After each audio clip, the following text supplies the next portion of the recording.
O nosso tema de hoje, dessa aula preparatória, então, que nós fizemos diversas aulas aqui, essa aula de hoje ela é voltada à drenagem sustentável. E você vai entender por que a drenagem sustentável é um passaporte promissor para o seu futuro, né, dentro da área de drenagem. Então, pessoal, esse nosso tema de hoje aqui, ele traz conceitos aí bastante atuais, tá? Onde no país ainda nós já estamos desenvolvendo, já temos projetos, já temos aplicações, mas você ainda pode ser um dos pioneiros. Beleza? Separei aqui o nosso tema, tá? Em 4 etapas, ok? Então, quando a gente fala de drenagem sustentável, a gente vai trazer um pouco dessa contextualização. O que é a drenagem sustentável? O que são as técnicas LEED, drenagem verde, né? Então, vários nomes aí que nós temos, né, aplicados hoje no mercado, né? Hoje em dia, depois do ocorrido no Rio Grande do Sul, né, toda essa tragédia que nós tivemos lá, logo depois saiu uma reportagem no Fantástico, né? E eles abordaram muito também um termo que está ganhando força hoje no mercado, que é de cidade esponja, né? Cidades esponjas, né? Nós tenhamos mais cidades esponjas. Então, esse termo acabou até sendo abordado ali na reportagem do Fantástico. Ele tem ganhado corpo, tem ganhado forma, né? Tem ganhado força, porque é um termo que qualquer leigo consegue já fazer uma certa assimilação, consegue entender só com esse termo parte, né, do que são essas soluções. Então, quando você pensa cidade esponja, né, qualquer leigo, talvez você nunca ouviu falar desse termo, mas você imagina uma cidade esponja, né, uma cidade que quando cai água, ela absorve essa água. Né? Então, é um conceito ali que trouxeram aí bem recente mesmo, né, esse termo, que realmente está caindo aí na boca aí dos profissionais. Tá? Então, técnicas LEED, drenagem sustentável, drenagem verde, né, outras nomenclaturas, né? Para isso que nós vamos ver aqui nessa aula de hoje, ok? Depois nós vamos apresentar as soluções, vamos apresentar aqui um campo que tem muita oportunidade para você aplicar esse conhecimento e como avaliar esses dispositivos. Então vamos começar aqui pelo início, né? Trazendo um conceito bem simples aqui, ó, que é uma visão sustentável traduzida em práticas e dispositivos que promovam o ciclo natural da bacia hidrográfica, ou seja, infiltração, armazenamento, interceptação, tá? Então, quando a gente vai relembrar aqui o conceito de ciclo hidrológico, nós temos aqui todos esses processos aqui orquestrados naturalmente. Por exemplo, choveu numa determinada região. Se essa região ela tem muita folhagem, tem muita vegetação, tem muita árvore, parte dessa chuva já será armazenada pelas folhagens, né? Como se fossem pequenas folhinhas, fossem micro reservatóriozinhos, né? Então começa a chover, começa a acumular água naquela folha, né? A outra folha, a outra folha. Então tem um processo de interceptação. Bom, o que não caiu na folhagem, caiu direto no solo, pode ainda infiltrar no solo, né? Se você for relembrar os seus momentos aí que você viajou para a praia, ou você que mora numa cidade litorânea, possivelmente no período de chuva, você não vê escoamentos acontecendo sobre a areia da praia. Você vê a areia ficando úmida e a água rapidamente infiltrando. Por quê? Porque a areia é um material granular bastante permeável. Tá? É um processo de infiltração. Existe também o processo de evaporação, né? Ou seja, a água ela evapora e vai formar novas nuvens, que vai gerar mais um processo de precipitação. Então, como é um ciclo, né? Não tem começo, não tem meio, não tem fim. Agora, o que o processo de urbanização desregrada acaba causando aí, né, nesse nosso ciclo hidrológico? Se a gente for ver, a taxa de urbanização pelo mundo, ela cresceu demais e tem uma tendência de continuar crescendo. E esse crescimento, muitas vezes desordenado, pode gerar alguns efeitos aqui, tanto na questão da qualidade da água, como também na questão da quantidade dessa água. Então, olha só, fazendo um contexto aqui até mais simplificado, antes de a gente entrar nesse fluxograma, imagine o seguinte, uma área verde, né, uma área de floresta, ou uma área gramada, uma área de vegetação. Quando chove sobre essa área verde, o que vai acontecer com essa água da chuva? Parte dela vai ser interceptada, a folha vai utilizar, parte vai cair no solo, vai infiltrar, e agora vai ter uma parcela pequena que vai escoar superficialmente, que é o nosso ESD, escoamento superficial direto, ok? Então pensa nesse cenário aí na sua cabeça, tá? Cenário 1. Cenário 2, pessoal. Passaram a máquina lá na vegetação, tiraram as árvores, agora é um loteamento. É casa, é asfalto, é concreto, é telhado, né?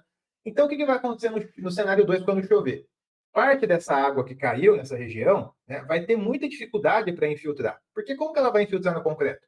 Como que ela vai infiltrar no telhado?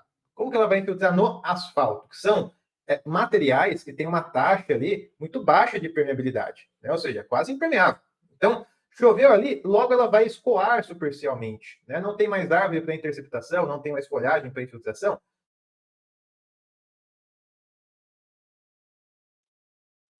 vai aumentar o quê? O nosso escoamento superficial direto, ok? Então, assim, pensa no cenário 1 e o cenário 2. Essa é a diferença que a gente vai ter em ambos os cenários, tá? Então, passando aqui do básico para uma análise um pouco mais aprofundada, nós teríamos o seguinte. Imagine que a população aumenta. Tá? Se a população aumenta, a quantidade de esgoto também aumenta, né? Então, cada ser humano aí tem uma capacidade de geração de lixo por dia, né? Então, se nós temos mais seres humanos, temos uma população maior, obviamente o esgoto, o rejeito vai aumentar. Se tem o aumento desses materiais, nós temos uma diminuição da qualidade das águas pluviais recolhidas. Se tem essa diminuição das águas pluviais, que vem da chuva aí, o que vai acontecer? Essas águas vão parar onde? Vão parar nos pontos baixos da bacia, que são os córregos, são os rios, são os cursos d'água.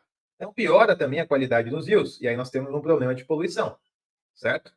Agora, isso daqui é uma questão de qualidade da água. Olhando agora a quantidade da água, se nós temos, por exemplo, uso e ocupação do solo alterado, como eu acabei de comentar, cenário 1 vegetado, cenário 2 urbanizado. Então, eu tive um uso do solo, ocupei esse solo, né, e alterei a minha superfície. Né? Era vegetação, agora é concreto, asfalto e telhado.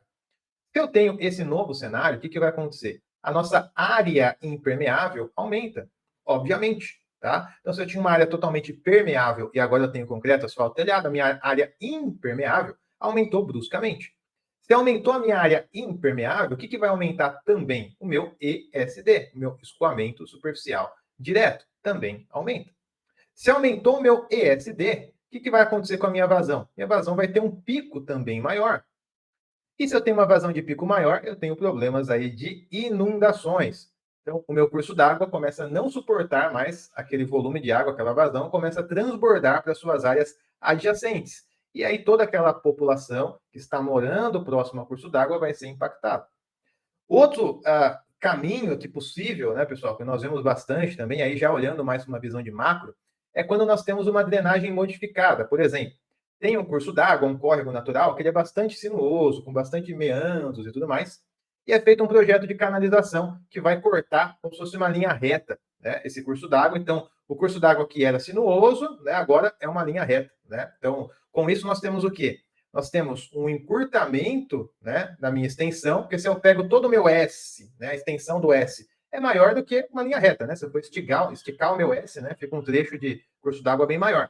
Então, tem uma redução na minha extensão. Ao mesmo tempo que eu tenho um aumento da minha declividade, tá? E esse efeito, né, aumenta a velocidade do escoamento. Porque se eu tenho um trecho mais íngreme, mais inclinado, obviamente a velocidade tende a ser maior. E se a velocidade é maior, o meu tempo de percurso é menor. Então, olha só, se eu vou para a minha cidade vizinha a 100 km por hora, né, eu chego num determinado tempo. Agora, se eu vou a 200 km por hora, eu chego na metade do tempo. Tá? Então, se eu tenho um curso d'água que tem um escoamento com uma determinada velocidade, a partir do momento que eu retifiquei esse curso d'água, que eu modifiquei, que eu fiz ele reto e tudo mais, acelerei esse escoamento, esse volume de água vai chegar a jusante de uma forma mais rápida, mais célere. E isso vai gerar o quê? Um aumento na vazão de pico também. E, em decorrência disso, nós teremos problemas de inundação. Então, perceba que uma urbanização desregrada, ela pode desencadear muitos problemas para a população. Então, hoje em dia, nós temos esses problemas espalhados pelo país, ano após ano. Né? Então, esse ano aqui nós tivemos, infelizmente, essa tragédia no Rio Grande do Sul. Né? No ano passado, nós tivemos também, tanto no Rio Grande do Sul, que teve 2 cheias também, muito impactantes na região, mas também em Santa Catarina. Nós tivemos São Sebastião no ano passado. Nós tivemos também no ano retrasado, norte de Minas, Bahia, Recife. Então, assim, você começa a perceber que realmente é um problema crônico e espalhado pelo país, né, e que tem se agravado ao longo dos anos, porque tem aumentado essa frequência desses eventos.